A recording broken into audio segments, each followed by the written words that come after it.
তো খুব কঠিন ব্যাপার। না আমরা জাতিকে বুঝাতে পেরেছি, না জাতি বুঝতে পেরেছে বিচার কি জিনিস। নইলে মানুষ কুকুর সিরিগালের মতো এভাবে অন্যায় করে বেড়ায়। মানুষের অন্যায়কে নকল করতে করতে আল্লাহ এমন বেশি করে বলেছেন, এক জায়গাতে বলছেন ওরা বুঝে ও বুঝে না, ওরা শোনে ও শোনে না, ওরা দেখে ও দেখে না। ওরা দেখে না দেখার মতো চলে, ওরা শোনে না শোনার মতো চলে, ওরা বুঝে না বুঝার মতো চলে।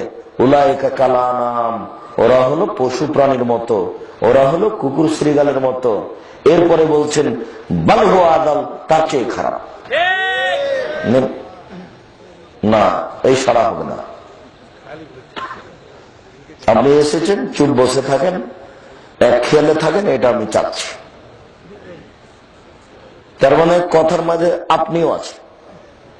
আপনি যে আমার কথায় সাড়া দিচ্ছেন, বোকা ছেলে, তো তোমার মা তো ওখানে ল্যাংটায় বসে আছে। তোমার মায়ের পরনে ছোট ব্লাউজ আছে, যার হাতের বাহু থেকে কবজি পর্যন্ত দেখা যায়, এটুকু তোমার মা ফিরে রেখেছে? তোমার মা ধর্মকে পাগল পেয়েছে? তোমার মায়ের লজ্জা হয় না, শরম হয় না? কি ভাবো তুমি? তোমার বোন এখানে না শীতের দিনে নগ্ন পোশাক পরে বসে আছে। তোমার বাপ কাপুরুষ, জাতিকে ফাঁকি দিয়েছে, পরিবারটাকে ধ্বংস করেছে। তোমার বাপ কাপুরুষ, এই কাপুরুষকে আল্লাহর নবী বারবার বলেছেন তুমি বিবাহ করো না। তুমি একজন কাপুরুষ, তুমি পরিবার কন্ট্রোল করতে পারবে না। পরিবার তুমি কন্ট্রোল করতে পারবে না। অযথা তুমি বিবাহ করছো, তোমার ছেলে মেয়ে জেনা করে বেড়াবে, নগ্ন হয়ে হাট বাজার করে বেড়াবে, স্কুল কলেজে নগ্ন পোশাকে ঘুরবে। তুমি কাপুরুষ বিবাহ করবা কেন? বিবাহ করলে পুরুষ হওয়া লাগে, ক্ষমতা লাগে। ছেলে মেয়ে 19-20 করতে পারবে না, এর নাম ক্ষমতা। স্ত্রী 19-20 করতে পারবে না, এর মানে ক্ষমতা। তুমি খামাখা জাতিকে ফাঁকি দেওয়ার জন্য, জাতিকে কলুষিত করার জন্য বিবাহ করেছো কেন? এই যে গার্মেন্টসে, গাজীপুরে যে হাজার হাজার লক্ষ লক্ষ মেয়ে গার্মেন্টস আছে, এগুলো কি সব হিন্দুর মেয়ে? সবাই কি হিন্দুর মেয়ে? তো কাপুরুষ বিবাহ করলো কেন? কেন আপনাকে আমি বলিনি তার বাপ ছেলে মেয়েকে খাওয়াবে তার বাপের জমিদারি দিয়ে? যদি সম্ভব না হয় তাহলে তার বাপ ছেলে মেয়েকে খাওয়াবে নিজে ব্যবসা বাণিজ্য করে।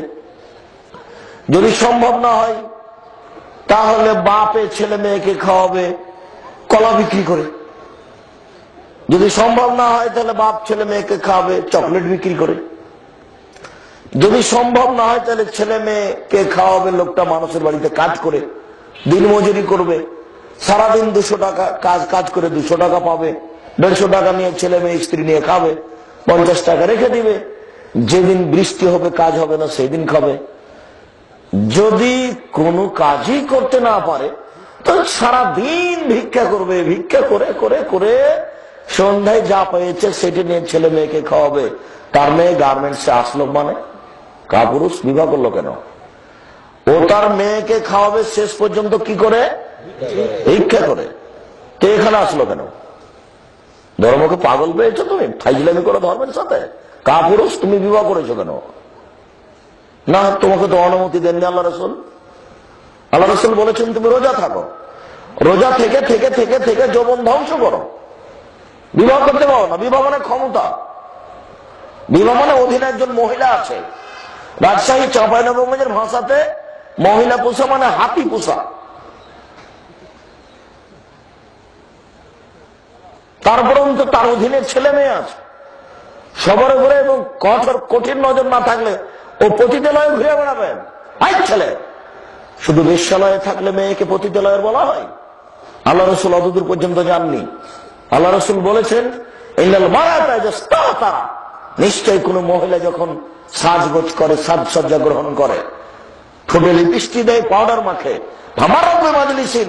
তারপর পুরুষের পাশ দিয়ে হাঁটে, জানিয়ে ও ব্যভিচারিণী, ও ব্যভিচারিণী, ও ব্যভিচারিণী। আমি অনুবাদক। কি মনে করো তুমি? একজন মেয়ে পতিতালয়ে ব্যবসা করলেই তাকে এই কথা বলে? না, এই কথা আল্লাহ রসুল বলেননি। এইসব যেগুলো ঘুরে বেড়াচ্ছে রাস্তাঘাটে নগ্ন পোশাকে, এদেরকে আল্লাহ রসুল বলছেন ব্যভিচারিণী। আমি অনুবাদক। তোমার কোনো ক্ষমতা থাকলে তুমি দেখে নাও আমি অনুবাদে ভুল করছি নাকি। আমি অনুবাদে ভুল করিনি, ঠিক আছে, কিয়ামত পর্যন্ত কোনো মায়ের বেটা কথা উল্টে ধরতে পারবে না, এটা আমি বিশ্বাসী। জাতির যদি রাস্তাঘাট করে দিতে না পারি, জাতির যদি স্কুল কলেজ করে দিতে না পারি, জাতিকে চূড়ান্ত সঠিক ধর্ম দিতে পারবো ইনশাআল্লাহ। ধর্মের ব্যাপারে জাতিকে ফাঁকি দিয়ে পরকাল হারাতে রাজি নই। আম গাছে জাম ধরতে পারে, ধরে না। অমাবস্যার রাতে চাঁদ উঠতে পারে, উঠে না। শোয়ের ছিদ্র দিয়ে ফাল ঢুকতে পারে, ঢোকে না। শোয়ের ছিদ্র দিয়ে লাঙ্গলের ফাল ঢুকে যেতে পারে। আম গাছে জাম ধরে যেতে পারে, অমাবস্যার রাতে চাঁদ উঠে যেতে পারে। যে কথা বলছি এতে সন্দেহ আছে বলে কিয়ামত পর্যন্ত চেষ্টা করলে সরিষা ঢোকানো যাবে না। যা বলছি তাই থাকবে। কাপুরুষ, তুমি বিবাহ করলে কেন? তোমাকে তো আল্লাহ রাসূল বিবাহ করার অনুমতি দেননি। তুমি পরিবার কন্ট্রোল করতে পারবে না, বিবাহ করবা কেন? বিবাহ করেছ, তোমার শেষ ফল হলো তুমি ভিক্ষা করে ছেলে মেয়েকে খাওয়াবা। তোমার মেয়ে গার্মেন্টসে আসলো কেন? আমি মনে হয় কথা বুঝাতে পারি না। ওর বাপের জিম্মেদারি শেষ পর্যন্ত ছেলে মেয়েকে কি করে খাওয়াবে? ভিক্ষা করে। এটা অপছন্দ, তবে জায়েজ। অপছন্দ তবে জায়েজ।